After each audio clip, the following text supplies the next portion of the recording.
अस्सलामुअलैकुम व्यूवर्स, कैसे हैं आप सब? उम्मीद है कि खैरियत से होंगे। आज मैं आप लोगों से रूटीन शेयर नहीं करने जा रही। आज मैं अपनी बहुत ही डिलीशियस गोभी गोश्त की रेसिपी आप लोगों से शेयर करूंगी, जो कि बहुत मज़े की तैयार होती है। तो यहाँ पर मैंने कुछ गोभी थी ऑलमोस्ट वन साइज़ की, बिग साइज़ की, जो लास्ट व्लॉग में हम गए थे ना फॉर्म वेजिटेबल्स के, वहाँ से मैं लेकर आई थी। बिल्कुल ऑर्गेनिक है ये, और इसका टेस्ट इतना कोई मज़े का होता है कि मैं आपको क्या बताऊँ। और फिर यहाँ पर वन बिग साइज़ का मैंने अनियन ले लिया है। वन बिग साइज़ का इसलिए क्योंकि यहाँ पर प्याज जैसे ही आप ब्राउन करेंगे बिल्कुल थोड़ी सी हो जाती है। और one and half big size के टोमेटोज़ लिए हैं। और यहाँ पर कुछ स्पाइसेस हैं, हाफ़ टी स्पून। मैं वैसे आपको भी बाद में भी बताऊँगी इसके बारे में, स्पाइसेस मैंने क्या क्या डाले हैं। अभी यहाँ पर आप देख लें, ऑलमोस्ट हाफ़ के जी से कुछ ज़्यादा ये मीट है, और ये मटन मीट है।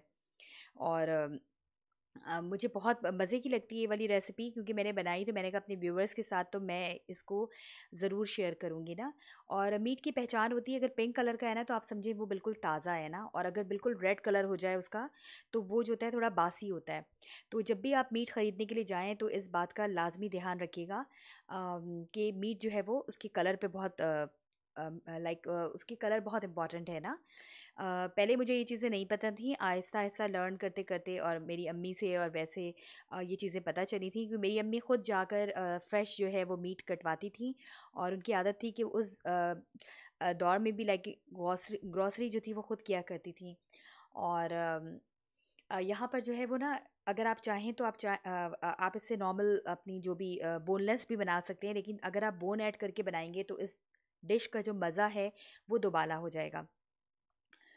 तो बस यहाँ पर मैंने जैसे कि आपको दिखाया था, गोभी मैंने कट करके और पानी में इसको सोक करके रख दिया था। ये बहुत इंपॉर्टेंट स्टेप्स है, ये आप लोग लाज़मी किया कीजिए।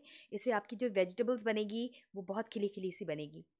बस क्योंकि मैं स्टू बनाने के लिए जा रही हूँ तो मेरी जो सारी चीज़ें थी वो मैंने इसके अंदर ऐड कर दी, जिसमें अनियन था वन बिग साइज़ का, और one one and half big size का टोमेटो था। और इसकी भुनाई मैं बाद में करूँगी इस स्टेज पर। इस स्टेज पर जो है वो मैंने इसमें कोई भी ज़रा सा भी ऑयल ऐड नहीं किया है। जो भी स्टू बनाता है उसको पता होगा। और यहाँ पर कुछ 1 टेबल स्पून के करीब मैंने क्रश लहसुन लिया है। 1 टीस्पून जो है वो आपके पास सफ़ेद ज़ीरा है। 1 टीस्पून जो है वो कोरिएंडर पाउडर है। 1 टीस्पून जो है आपके पास कश्मीरी लाल मिर्च है। हाफ़ टी स्पून हल्दी है। सॉल्ट टू टेस्ट है, और कुछ आपके पास खड़े गरम मसाले हैं। वो जस्ट आप 1 बे लीफ ले लें, 1 छोटा-सा आपके पास सिनेमन स्टिक ले लें, 3 आपके पास ग्रीन कार्डमम है, और आपके पास 8 के करीब आपके पास ब्लैक पेपर है। और 2 लौंग भी लिए थे मैंने, क्लव्स जो होते हैं। और ये है। और स्पाइसेस के बारे में फिर यही होता है कि ये आप अपने हिसाब से खुद कम और ज़्यादा कर सकते हैं। जो मेरे मीट के हिसाब से जो मुझे लगा इस टाइम पे, तो मुझे लगा कि ये बिल्कुल एक्यूरेट है ना। और आप के हिसाब से जो आपको लगे आप उस हिसाब से डाल दें। ये जस्ट एक रफली सा एस्टिमेशन में दे रही हूँ कि मतलब ये चीज़ें इसके अंदर जाती हैं, और क्वांटिटी आप ऊपर नीचे आप अपने हिसाब से कर सकते हैं। मैं यूजुअली जो है वो अदरक लहसुन का पेस्ट इतना पीस के नहीं रखती हूँ। आप चाहें तो अदरक लहसुन का पेस्ट भी डाल सकते हैं। और मैं समझती हूँ ना, लाइफ को बहुत ईज़ी बनाना चाहिए इंसान को। तो बस मैंने फिर क्या किया, मैं ज़्यादातर क्रश डालती हूँ, जो भी है आपके पास गार्लिक है, और गार्लिक भी जो है वो मैं ज़्यादातर ऑर्गेनिक लेती हूँ। तो उससे क्या होता है कि टेस्ट आप देखेंगे ना, नॉर्मल अगर आप वेजिटेबल्स ख़रीदते हैं और आप ऑर्गेनिक लेंगे तो उसका टेस्ट बहुत अच्छा आता है। तो बस इस स्टेज पर मैंने इसके अंदर सारे अपने स्पाइसेस डाल दिए थे, और प्लस मैंने आपके पास लहसुन भी डाल दिया है। यहाँ पर जो है अदरक मैं नहीं डाल रही हूँ, आपने नोट किया होगा, क्योंकि अदरक बिल्कुल लास्ट में मैं डालूँगी, जो कि इस डिश को चार चाँद लगा देगा। और क्योंकि मेरा स्टोव जो है वो इलेक्ट्रिक है, तो मैंने इसको बिल्कुल फुल फ्लेम पे किया हुआ है। और जस्ट मैं ये करके, और मैंने इसके अंदर जो मेरे पास आपके पास मेरे पास जो वाटर कुकर में मैंने पानी को बॉयल किया हुआ था वो मैंने ऐड कर दिया। पानी आपके ऊपर डिपेंड करता है, आप चाहें तो बहुत ज़्यादा भी आपको 100 डिग्री सेंटीग्रेड पर आपको पानी नहीं बॉयल करना। हल्का सा भी बॉयल है तो आप वो इसमें डाल सकते हैं। लेकिन मैं जो हूँ, जो भी खाने में पानी डालती हूँ, जब भी मुझे ऐड करना होता है मैं इसी तरह से डालती हूँ। बस इसको हल्का सा आप इस तरह से इस स्टेज पर चला दें, ताकि मसाले ऊपर नीचे अच्छे से हो जाएँ। और आप इसको जो है वो लिड को कवर कर दें। मैं क्योंकि इसमें बना रही हूँ कुकर में, लेकिन ये डिश आप ऑफ कोर्स ये पतीली में भी आसानी से तैयार हो सकती है। बस थोड़ा टाइम ज़्यादा लेगी। और क्योंकि मुझे ना पहले जब मैंने लिया था ये प्रेशर कुकर तो मुझे नहीं पता था कि प्रेशर कुकर में सिर्फ प्रेशर कुकर के साथ आप सिर्फ और सिर्फ मीट या दालें वगैरह गलाते हैं, वो भी चने की दाल टाइप की चीज़। लेकिन इसके अंदर जब मैंने ख़रीदा था, ये बहुत ही मेरा अच्छा प्रेशर कुकर है, मतलब मैं इसको किसी भी टाइम पे खोल सकती हूँ, मुझे कोई डर नहीं होता। आप लोग ऐसा ना करें, लेकिन मैं ऐसा करती हूँ क्योंकि बड़ा सेफ़ होता है ना। तो इसमें आवाज़ आती है, जैसे वो एक होता था ना पाकिस्तान में सीटी की आवाज़ आती थी, उस तरह की कोई चीज़ नहीं होती है। इस तरह का ना 2 पेयर था और बहुत अच्छी डील पे मुझे मिल गया था, तो वो मैंने फ़ौरन ले लिया था। अब यहाँ पर आप देख सकते हैं कि इसकी स्टीम बहुत अच्छी तरह से अंदर डेवलप हो चुकी है। अब मैंने इसको थोड़ा-सा खोल दिया इस स्टेज पे, खोलना नहीं चाहिए, पूरा जब आपकी स्टीम उसकी ख़त्म हो जाए फिर खोलना चाहिए, लेकिन मैंने खोल दिया था, देखने के लिए कि अच्छे से मिक्स हो गया है। और मैंने इसको फिर दोबारा जो है, अभी मेरा गोश्त गला नहीं है, लेकिन आप देख सकते हैं कहाँ गई प्याज़ और कहाँ गए टमाटर। वो सब बिल्कुल बहुत अच्छी तरह से जो है वो यकजान हो जाते हैं। ठीक है? और बस फिर उसके बाद मैं, क्योंकि अभी बहुत अच्छी तरह से ये गला हुआ नहीं है, मैं इसके अंदर फिर दोबारा से लिड को कवर करूँगी और इसको मैं बंद कर दूँगी इस स्टेज पर, ताकि इसको थोड़ा-सा और डन होना चाहिए। और जब ये बहुत अच्छी तरह से गल जाएगा गोश्त, उस स्टेज पर मैंने क्या करना है, तकरीबन 2 टेबलस्पून के करीब मैंने ऑयल इसके अंदर ऐड करना है और फिर उसकी भुनाई होगी। फिर जो आप इसकी भुनाई करें ना, तो काफ़ी देर तक करें ना, इतना कि जैसे कि मसाला जो है वो लाइक तेल छोड़ दे ना, वो उसकी पहचान होगी कि उसकी बुनाई, उसकी फ्राई जो है वो बहुत अच्छी तरह से हो चुका है वो ना। तो बस यहाँ पर मैं जो हूँ कुछ मसाले भी पीस रही थी, तो मैंने कहा चलो अपने व्यूवर्स को ये भी दिखाती चलूँ कि मैं गरम मसाला पीस रही थी। मैंने आपसे कहा था ना कि मैं अपनी एक आपको रेसिपी शेयर करूँगी, जिसमें जो है वो मैं गरम मसाला आपको बताऊँगी किस तरह से। इसमें बस अपने हिसाब से आपने ले लिया है, एग्जैक्ट क्वांटिटी भी अगर आपको जाननी है तो वो मैं आपको बता सकती हूँ। लेकिन मैंने हल्का सा इसको भूना था, लाइक इसी फ्राइंग पैन में डाल के हल्का सा, कि उसकी स्मेल आ जाए। बहुत ज़्यादा नहीं जलाना आपने, हल्का सा आपने भूनना है। बस अब इस स्टेज पे देखिए अच्छा खासा गल चुका था, मैंने लिड को खोल दिया था। अब मैंने ऑयल भी डाल चुकी हूँ मैं इसमें। तकरीबन आपके ऊपर डिपेंड करता है आप लोग कितना ऑयल खाते हैं। मैंने ऑलमोस्ट 2 टेबलस्पून के करीब इसके अंदर ऑयल डाला है और इसकी अच्छी तरह से मैं भुनाई कर रही हूँ। ये स्टेज बहुत इंपॉर्टेंट है, क्योंकि हमने शुरू में तो कोई बुनाई-शुनाई नहीं की थी ना, आपने जैसे कि मैंने आपको दिखाया था। फिर दूसरी तरफ मैं इधर आ गई और फिर मैंने कहा चलो अपने गरम मसालों को भी मैं अच्छी तरह से जो है वो लाइक पीस लेती हूँ। तो यहाँ पर मैं इसको ग्राइंड कर रही हूँ अपने गरम मसालों को, और ये बहुत अच्छा सा होता है, आप भी ले सकते हैं। लाइक यहाँ पर मैं ना शुरू-शुरू में आई तो मुझे समझ में नहीं आ रहा था कि कैसे मैं ढूँढूँ उस तरह का ना ये गरम मसाले पीसने की। फिर वो कॉफ़ी ग्राइंडर मैंने इसको यूज़ किया, और कॉफ़ी ग्राइंडर से भी वो एक ही काम उसमें आ जाता है ना, लाइक वो आराम से आप कर सकते हैं। अब ये देखिए कितना अच्छे से मेरे तेल के साथ इसकी बुनाई हो गई है। अब इस स्टेज पे मैंने इसके अंदर अपनी वो सारी जो कटी हुई जो मेरी गोभियाँ थी, वो मैंने ऐड कर दिया है। आपको अभी लगेगा कि जैसे मेरे गोश्त के मुकाबले में गोभी बहुत कम है, लेकिन यहाँ की गोभी भी ऐसे ही होती है। कोई भी चीज़ सब्ज़ी वगैरह लें ना, अब यहाँ पर तो इतनी बड़ी-बड़ी सी होती है।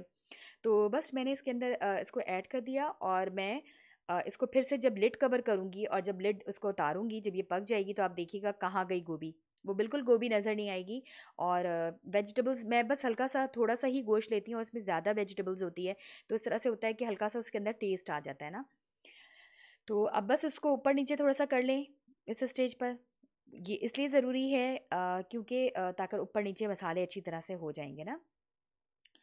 और बस आप लोग बताइएगा प्लीज़, अगर आप लोगों को ये रेसिपी पसंद आती है, मैं और भी आप लोगों से रेसिपी लाइक शेयर करूँगी। अभी ये वाला व्लॉग मैंने सोचा मैं सिर्फ अपनी ये गोभी गोश्त की जो क्योंकि बहुत लंबा हो रहा था, तो मैंने कहा कहीं लोगों के लिए बहुत ज़्यादा बोरिंग ना हो, तो इसलिए बस मैंने ऐसे ही बनाया। अब ये देखिए मैंने दोबारा से वही वाला प्रोसीजर रिपीट करना है। स्टीम देना है इसको हाई फ्लेम पर, और जब स्टीम थोड़ी सी इसके अंदर आ जाए, तो फिर उसके बाद मैंने इसको मीडियम टू हाई इसका फ्लेम कर देना है, ठीक है? और उसको छोड़ देना है तकरीबन समझिए 15 मिनट्स के लिए ना। 15 टू 10 मिनट्स के अंदर बहुत अच्छी तरह से ये गल जाती है। और वैसे अगर आप गलाएँगे तो यहाँ की गोभी को मुझे लगता है बहुत टाइम लगता है ना, इतनी आराम से नहीं गलती है। तो बस फिर मैं इसका थोड़ा-सा वेट कर रही थी कि चलो ये थोड़ा-सा मेरा हो जाए। और ये इतनी कोई डिलीशियस तैयार होती है, आप अगर चावलों के साथ खाएँ, जस्ट बॉइल्ड राइस के साथ, वो भी बहुत मज़े की लगती है। आप अगर चाहें तो आप नान के साथ खाएँ, आप रोटी के साथ खाएँ। वैसे मेरा अपना भी पर्सनल मैंने ये नोट किया है कि कोई भी सालन आप बनाएँ ना, तो जो मज़ा उसके साथ आता है, रोटी के साथ या नान के साथ, वो चावल के साथ नहीं आता। मैं यहाँ पर फिर अपना पानी गरम करी थी, क्योंकि मुझे राइस को बॉईल करना है अभी, तो मैंने कहा चलो ये भी दिखाती चलूँ। वैसे ये जो चीज़ है, ये तो मेरे ख़्याल से हर किसी को आता होगा, बहुत ही आसान है ना, लाइक किस तरह से राइस जो होती है वो बॉईल होती है। तो मैंने कहा चलो जब सब कुछ दिखा रही हूँ उतनी देर में मेरा वो डन हो रहा है तो मैं आपको लोगों को ये भी दिखा सकती हूँ कि मैं किस तरह से राइस करती हूँ। और राइस को आपको जैसे कि पता ही होगा, पहले से मैंने इसको सोक करके रख दिया था, अच्छे खासे सोक हो चुके हैं और अच्छी क्वालिटी के थे ये वाले राइस। इससे पहले वाले जो मेरे राइस है वो मैंने किसी और शॉप से लिया था, तो वो तो बहुत ही अच्छी क्वालिटी थी, लेकिन अब उनके पास आ नहीं रहे थे, ख़त्म हो गए थे। अब ये देखें व्यूअर्स, इस स्टेज पे मुझे लगा कि नमक थोड़ा सा कम है, तो मैंने नमक ऐड कर दिया। अब आप देखें कहाँ गई गोभी। उस वक्त ऐसा लग रहा था ना कि जैसे पूरी मैंने जो लाइक पतीली है उसको लाइक गोभी से भर गई है। तो गोभी बिल्कुल भी नज़र नहीं आ रही, हालांकि मैंने कितनी सारी क्वांटिटी में इसके अंदर गोभी डाली थी। तो ये डिश इतनी कोई मज़े की बनती है ना, मतलब मुझे कोई इतनी ख़ास पसंद नहीं थी गोभी, लेकिन जब से बनाने लगी मुझे बहुत पसंद आती है। अब ये देखें, ये जो सीक्रेट इंग्रेडिएंट है ना, ये डालना आप लोग कभी ना भूलें, मतलब ये बहुत ज़रूरी है इस गोभी गोश्त में ना।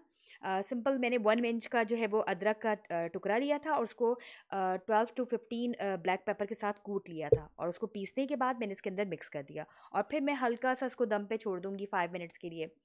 तो ये जो चीज़ है ना लास्ट वाली, ये इस डिश को जो है वो चार चांद लगा देती है। तो बस यहाँ पर ये तैयार हो चुकी है। आप इस स्टेज पर चाहें तो थोड़ी सी ग्रीन चिलीज़ ऐड कर दें, और ये भी है कि ग्रीन चिलीज़ भी अगर आप किसी भी चीज़ में ऐड करें तो उसमें भी कोई भी फ्लेवर बहुत अच्छे से खुल के आता है। तो यहाँ पर मेरे राइस भी ऑलमोस्ट जो है वो बॉयल हो चुके हैं, और मेरा ऑल टाइम फेवरेट, आपको पता ही है इसके बगैर तो मेरी लाइफ अधूरी है, लाइक ये सैलड बनाती हूँ, और बस इसके साथ आप ये सैलड बना लें। और ये पूरी गोभी गोश्त बन के तैयार हो चुकी है। प्लीज़ मुझे बताइएगा, फ़ीडबैक दीजिएगा, उससे थोड़ी सी आपको इनकरेजमेंट होती है कि आपको मेरी गोभी गोश्त की रेसिपी कैसी लगी है। और बस मैंने इसको गार्निश कर दिया था कुछ ग्रीन चिलीज़ के साथ और कोरिएंडर लीव्स के साथ। और प्लीज़ मुझे यहाँ पर फ़ीडबैक दीजिएगा। हर इंसान का वैसे तो अपना स्टाइल होता है ना बनाने का, लेकिन दूसरों का भी कभी कभार ट्राई करना चाहिए, और फिर आप देखिएगा कि आप लोगों की डिश अल्लाह करे कि बहुत अच्छी बन के आए। और आप लोग देखिएगा कि मैं मतलब मेरी तो आदत है कि मैं बहुत ज़्यादा ट्राई करती हूँ हर डिफरेंट डिश ना, और मुझे हर तरह के खाने, मैं ये नहीं कह सकती जैसे मेरे हस्बैंड है ना, तो उनकी नेचर है कि वो सिर्फ और सिर्फ जो है वो ट्रेडिशनल खाने बहुत शौक से खाते हैं। और मेरा ये है कि मैं हर तरह के, मुझे लगता है कि मैं ट्राई करूँ और मैं हर तरह की जो है वो डिश खाऊँ। और कॉन्टिनेंटल भी हो और चाइनीज़ भी हो। चाइनीज़ मेरा ऑल टाइम फेवरेट है, मुझे बहुत ज़्यादा पसंद है चाइनीज़, और थोड़ी हेल्दी भी होता है चाइनीज़, जैसे कि आप लोग सबको पता होगा। वो लोग इतना वेजिटेबल्स को जो है वो बहुत ज़्यादा जो है वो कोई पकाते नहीं है, लाइक बिल्कुल हल्का हल्का से लगते हैं। तो ये है व्यूअर्स मेरे इसकी जो है वो फाइनल लुक है मेरी गोभी गोश्त की, जिसको कहेंगे आप फूल गोभी भी कह सकते हैं। और ये बहुत मज़े की तैयार होती है। अभी देखिए, मैंने वो जो 2 टेबल स्पून ऑफ ऑयल डाला था, वो भी इसमें ऑयल नज़र आ रही है, क्योंकि आप लोगों को दिखाना था। यूजुअली मैं बहुत ही कम ऑयल यूज़ करती हूँ। और यहाँ पर मेरे राइस भी बन के तैयार हैं। तो आप लोग फिर आ जाएँ मेरे पास और आप लोग भी ट्राई करें। कभी-कभार ऐसा लगता है ना कि अपने व्यूअर्स को भी बुलाऊँ मैं यहाँ पर। ख़ैर प्लीज़ मुझे ज़रूर बताइएगा, फ़ीडबैक ज़रूर दीजिएगा कि आप लोगों को मेरी ये रेसिपी कैसी लगी। उससे बताएँ एनकरेजमेंट बढ़ता है, और मेरे चैनल को लाइक कीजिएगा और शेयर कीजिएगा। और अगर आप मेरे चैनल पे नए हैं तो सब्सक्राइब करना मत भूलिएगा। अल्लाह हाफ़िज़।